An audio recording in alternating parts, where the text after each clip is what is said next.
بسم اللہ الرحمن الرحیم. خواتین حضرات، میں ہوں اختر عباس. آپ سب کو السلام علیکم. سوال بڑا ڈاڈا ہے اور تکلیف دہ بھی ہے. این مان کا سوال ہے یہ، اور یہ مسٹر ہیں. وہ کہتے ہیں سر میری بیوی نے مجھ سے بے وفائی کی. وہ کسی اور سے محبت کرتی ہے اور اسے میرے پیسوں پر عیش کرواتی رہی ہے. کیا مجھ کو اسے کمپلین کرنی چاہیے؟ اچھا، یہ آپ کا سوال ادھورا ہے. نہیں، اگر مجھے آپ اجازت دیں تو میں اس میں کچھ جملے ایڈ کروں. کیا آپ کو بیوی کے بے وفا ہونے کا دکھ نہیں ہے؟ آپ کو پیسوں کے ضائع ہونے کا دکھ ہے؟ یہ پیسے تو آپ نے بیوی کو دیے تھے، اس نے خرچ کر دیے. کہیں بھی کرتی تو اس پہ دکھ تم نہیں بنتا. جس بات پہ دکھ بنتا ہے اس پہ ہم نے بات نہیں کی. اس ایک فیل سے بیوی کی دنیا اور عاقبت دونوں برباد ہوئی.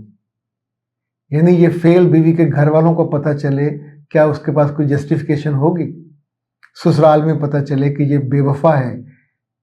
یہ بیٹا بے وفا بہت چھوٹا لفظ ہے، یہ حرام کاری ہے. آپ کسی شادی کے بعد کسی غیر مرد کے ساتھ تعلق بنانا، اسے وقت دینا، جا کے اسے کھانے کھلانا، اس کے ساتھ جانا، تو اس کا مطلب ہے یہ عورت شہوت پرست ہے. اس کی جنسی جو ہوس ہے اتنی بڑی ہوئی ہے کہ اس نے اپنی مان، مریادہ، عزت، آبرو، ایمان، ویلیوز سب کو طلاق دے دی اور کسی اور مرد کے ساتھ جا کے اس نے وقت سپینڈ کیا. تو آپ سوچئے کہ پیسے خرچ کرنا چھوٹا ہے یا حرام کاری بڑا ہے؟ کتنا بڑا ہے؟ ناقابل برداشت. پیسے کا کیا ہے، ہاتھ کی میل ہے اور آ جائے گا. لیکن اردو میں کہتے ہیں انتہائی قبیح، یعنی ایسا گھٹیا کہ اس سے گھٹیا کوئی جس کو برداشت نہ کیا جا سکے. جیسے کوئی بہت ہی سگے رشتے کے ساتھ بے وفائی کرے اور اسے غلاظت کی حد تک اسے کرے، تو آپ ان کہتے ہیں یہ بہت ہی قبیح فعل اس نے کیا. تیسری بات یہ یاد رکھیے گا کہ یہ بڑے گناہوں میں سے گناہ ہے. گناہ تو ہے ہی اللہ کی گستاخی، کہ اللہ کے منع کرنے کے باوجود اگر انسان تھوڑا عقل مند ہو، آپ کو ایک مرد اچھا نہیں لگ رہا، اس کے ساتھ آپ زندگی نہیں گزار رہے، ٹھیک پا رہے ہیں، جنسی طور پہ آپ آسودہ نہیں ہو، مالی طور پہ نہیں ہو، معاشی طور پہ نہیں ہو، اوکے، ایک صورت یہ کہ برداشت کرو. دوسری یہ ہے کہ بہت شائستگی سے، عمدگی سے سامنے بیٹھے طے کریں کہ نہیں معاملہ چل رہا، مجھے آزاد کر دو. تو اب گھر چلے جائیے، جس سے آپ پسند کرتے اسے شادی کر لیجئے. تو یہ ایک حلال طریقہ ہے اسی آدمی سے شادی کرنے کا جس سے آپ حرام طریقے سے ملے ہو. آپ اس سے ملنے کے بعد کمپلین کرنا چاہتے ہو کہ تو نے میرے کمائے ہوئے پیسے اس مرد پہ کیوں لگائے جسے میں پسند نہیں کرتا یا جس کے ساتھ تمہارے ناجائز تعلقات ہیں.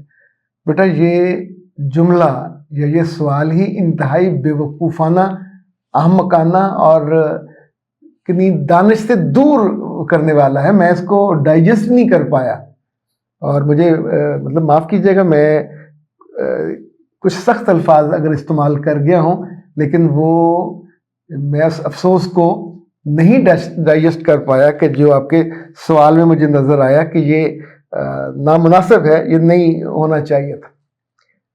عورتیں دنیا بھر میں بے وفائی کرتی ہیں، امریکہ میں بھی کرتی ہیں، آسٹریلیا میں بھی کرتی ہیں، پاکستان میں بھی کرتی ہیں.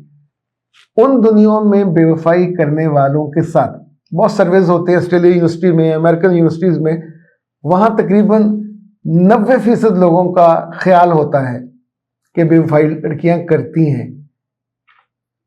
کچھ لوگ اسے کہتے ہیں 60 to 70% ان سے تعلق برقرار رکھتے، 3 وجوہات سے. ایک اچھی زندگی گزر رہی ہوتی ہے، لوگ اس کو خراب نہیں کرنا چاہ رہے ہوتے. دوسرا، لوگ تنہائی سے ڈر سے کہ اس کو چھوڑ دیں گے، تنہا رہ جائیں گے. تیسرا یہ ہوتا ہے کہ بچوں کی خاطر.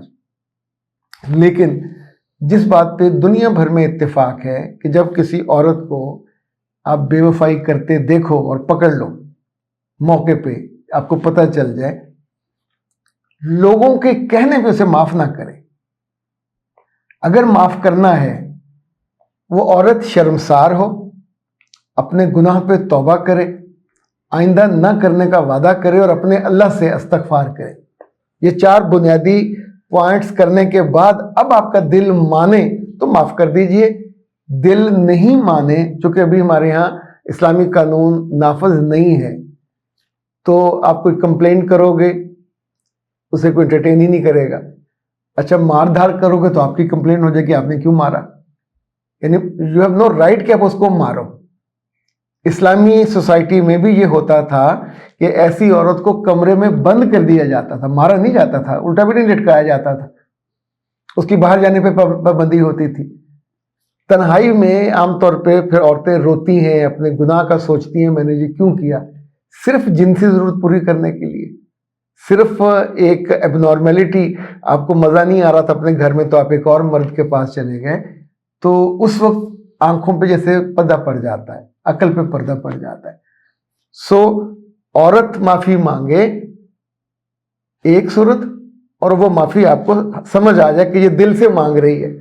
دوسرا، اس کے گھر والے باقی دوست اب آپ کو پریشرائز کریں یار معاف کر دو۔ آپ یہ تصور نہیں کر پاتے کہ ایک عورت جو کسی اور مرد کے ساتھ جا کے سوئی ہو، اس نے اس کے ساتھ گناہ کیا ہو، زنا کیا ہو، آپ اس کو ڈائجسٹ نہیں کر سکتے، اس کے ساتھ نہیں سلا سکتے۔ یہ گناہ مرد کرے یا عورت کرے، دونوں میں جو برائی کا لیول ایک ہی ہے۔ ایسا نہیں ہے کہ مرد گناہ کر کے تو عورت کو برا نہ لگے، اس کو بھی اتنا ہی برا لگے گا کہ یہ انتہائی کبھی کام کر کے آیا، شادی کے بعد نہیں کرنا، نو وے۔ مگر معاف کرنے کا حق صرف مرد کو ہوگا اگر وہ اس عورت کو اس کی اس غلطی کے باوجود اپنی شریک سفر یا ہم سفر کے طور پہ رکھنا چاہتا ہے، تو اپنے دل کو وہ قائل کر لے، منا لے، تو رشتے کو رکھے۔ ادروائز اب یہ رشتہ اتنا کمپلیکیٹڈ ہو جائے گا کہ آپ جب دیکھو گے آپ کو اس کی بے وفائی یاد آئے گی، جب وہ بات کرے گی اس کی ہر بات جھوٹی، وہ خود بھی جھوٹی، ایون اس کی قربت آپ کے اندر ایک رد عمل پیدا کرتی ہے۔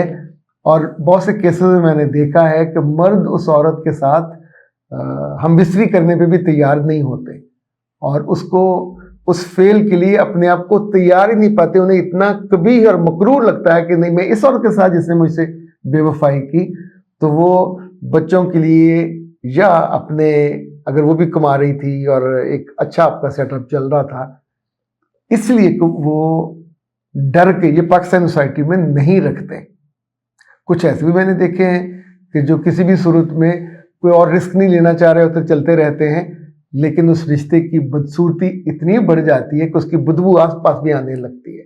سو 3 صورتیں ہیں، عورت معافی مانگے، توبہ کرے، استغفار کرے، شرمندہ ہو اس فعل پہ، اور آپ کو یقین آ جائے کہ میں یہ آئندہ مجھے بے وفائی نہیں کرے گی، تو اس کے بعد آپ کے دل کا معاملہ ہے۔ اس شرط کے بنا آپ کا دل کہیں میٹر نہیں کرتا۔ دوست احباب خاندان پاؤں میں پڑ جائے کہ معاف کر دو یا آئندہ نہیں کرے گی، تو ان کی کہنے کی کوئی وقت نہیں ہے، چونکہ گناہ انہوں نے نہیں کیا، اس نے کیا ہے۔ جس نے کیا اسے احساس ہی نہ ہو تو معافی بھی کہیں نہیں ملتی۔ معافی آپ کے صرف دل نے دینی ہے، انفرادی مسئلہ ہے، اس پہ کوئی گناہ ثواب یا کوئی فضیلت نہیں ہے کہ آپ نے گناہ گار کو معاف کر دیا۔ یہ زندگی آپ نے گزارنی ہے۔ آپ جلتی آگ میں رہ کے، بدبو میں رہ کے، نفرت میں رہ کے زندگی گزارو گے تو آپ سے نہیں ہوگا۔ سو بہتر ہوتا ہے پھر ایسے میں کہ ایسا فیصلہ کیا جائے جس میں آپ کی زندگی عذاب میں نہ رہے، لیکن یہ بہت سوچ سمجھ کے کرنے والا فیصلہ ہوتا ہے، پورے اس کے حال حالات دیکھنے کے بعد۔ اللہ نہ کرے کہ کوئی مرد یا عورت ایسا کبھی کام کرے، ایسا بڑا گناہ کرے جس میں اس کی اپنی عاقبت ہے وہ تو برباد ہوتی ہے، دنیا بھی، رشتے بھی، اور وقت بھی، اور آپ کی فیسنگ بھی کہیں نہ ہو رہی ہو۔ پھر اکثر صورتوں میں نے دیکھا ہے کہ چند منٹ کی لذت کے لیے آپ نے اپنی زندگی کا سارا جو اچھائی ہے، ساری رسپیکٹ ہے، وہ برباد کر دی، تو پھر وہ بہت ہی برا فیصلہ ہوتا ہے جو لوگ یہ کرتے ہیں اور بعد میں بھگتتے ہیں۔ اختر عباس کو دیجیے اجازت۔ السلام علیکم۔